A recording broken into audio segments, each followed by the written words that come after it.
There's a kind of quiet architecture that shapes our financial lives, and it's not something you'll find in spreadsheets or in market reports. It's inside our own minds. We like to think we're making logical choices, but so often we're really just acting out stories we've been telling ourselves for years. And the thing is, our intelligence doesn't really protect us from our biases. Sometimes it just gives us a better way to justify them. You can master every single strategy out there, but if you're not aware of those emotional currents running just beneath the surface, well, you're like a ship without a rudder, just getting pulled off course over and over again. So what if that's the real question? This idea, it shifts everything away from the outside world of numbers and charts and turns the focus inward, to our beliefs, our fears, our desires. Maybe the real work isn't about managing money at all. Maybe it's about managing ourselves. So let's talk about this invisible architecture.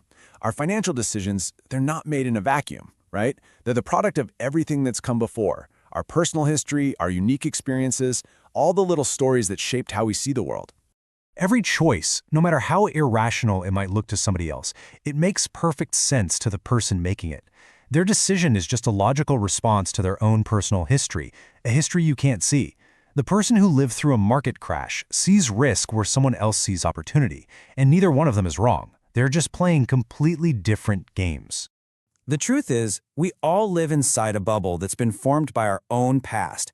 And this little bubble, it dictates everything we understand about what's possible, what's smart, and what's dangerous. Forgetting that, well, it's like reading a single page of a book and thinking you know the whole story.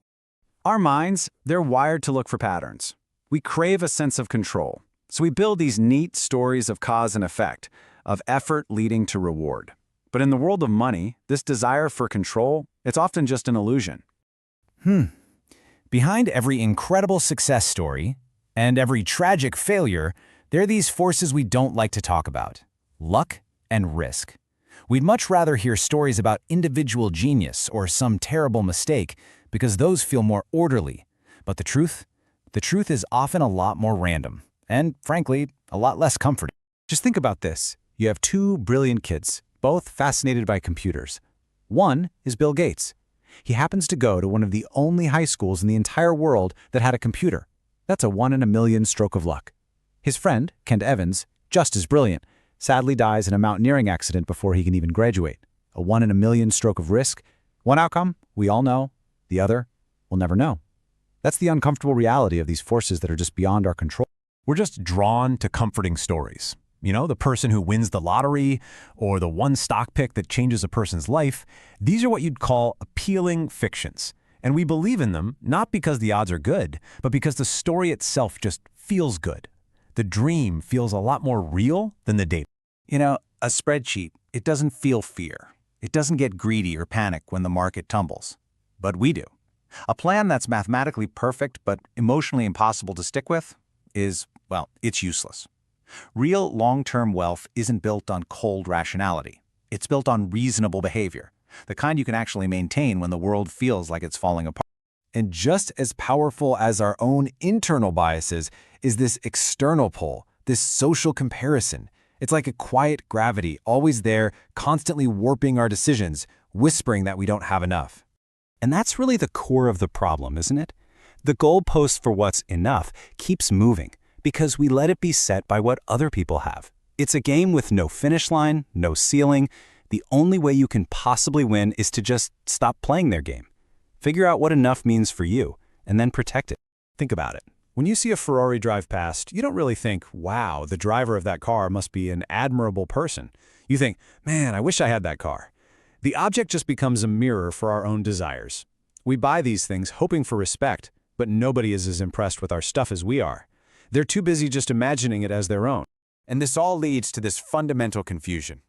We judge wealth by what we can see, but true wealth, that's what you don't see. It's the money that wasn't spent. It's the car that wasn't upgraded, the house that wasn't bought.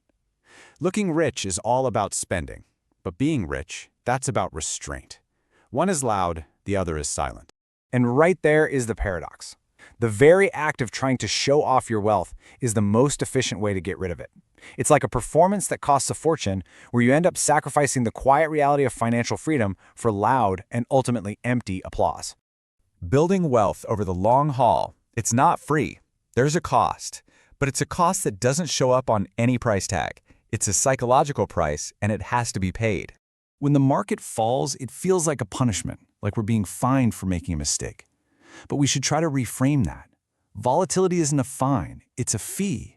It's the price of admission you have to pay for the chance to earn long-term returns.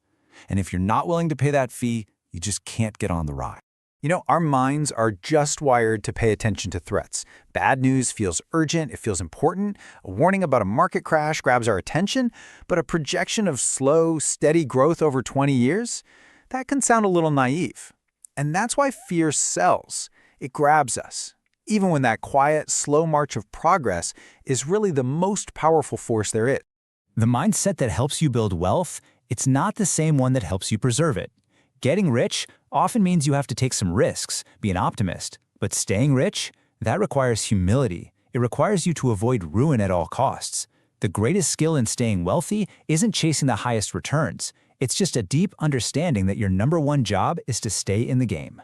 So in the end, this whole journey through our mind's relationship with money, it leads to one final realization. The ultimate prize, it isn't more stuff. It's something far more valuable. Think about this. Over 99% of Warren Buffett's net worth was earned after his 65th birthday. He didn't get rich by chasing the absolute highest returns. He got rich by earning pretty good returns that he could keep earning for a very, very long time. The most powerful force in all of finance. It isn't talent, it isn't strategy, it's time. We tend to think of saving as just putting money aside to buy something later, but its true purpose is much deeper than that. Saving is really the gap you create between your ego and your income. And it doesn't just buy things. It buys you options. It buys you flexibility. It buys you the calm you need to weather any storm. And this is the final destination. It's not luxury, but autonomy. It's not status, but control. The ability to control your own time, to live your life on your own terms. That is the highest dividend that money can ever pay. It's the quietest form of wealth there is, and it's also the most valuable.